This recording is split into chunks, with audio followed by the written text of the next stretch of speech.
Balikan po natin ang mga kandidato sa eleksyon 2010. Labis ang pasasalamat ni Gilberto Teodoro dahil siya ang binasbasan ni Pastor Apollo Kibuloy. Nakatutok si Ruth Cabal.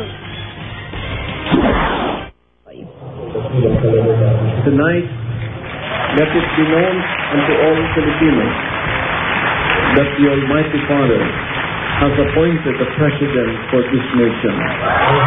He is no other than Gilbert Teodoro.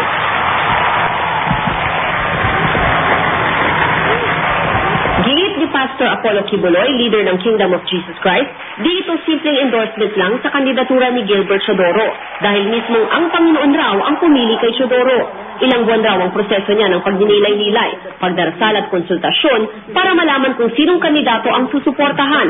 Nitong linggo ng tanghali, nakita raw niya ang imahe ni US President Barack Obama. All of a sudden, I saw a vision. I was in the presence of Obama, and he was in a parang press con na ganito. So they pointed at me, and he looked at me, and then I shook hands with him. I said, "This is a once-in-a-lifetime opportunity, Mr. President. Can I have my picture taken with you?" Of course, sabi niya. So nagpa-picture taking kami. Napansin ko may karatula sa ibabaw namin.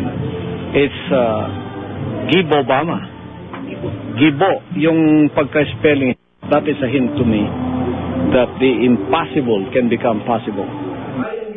Batid raw kasi ni Kibuloy na di nangunguna ngayon sa presidential race si Teodoro. Di ganun kapopular at may tuturing na bago sa politika kumpara sa ibang kandidato.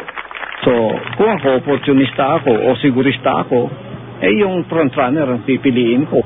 We have to stand by our principles. Sabi ko nga kanina, sink or swim. I will stand by because I know this is for the good of the nation.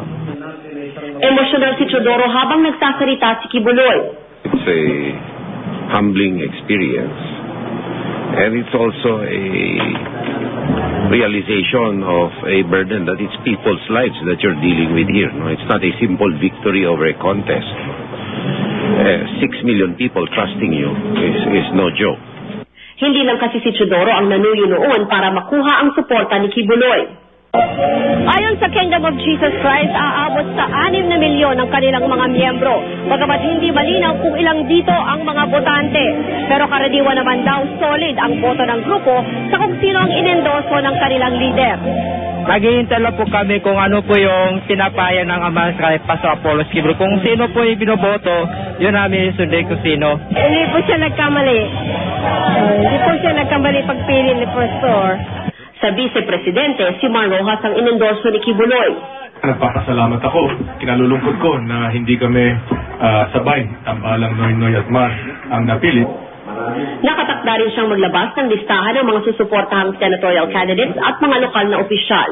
Mula sa Davao City, Ruth Cabal, Nakatutok, 24 Oras.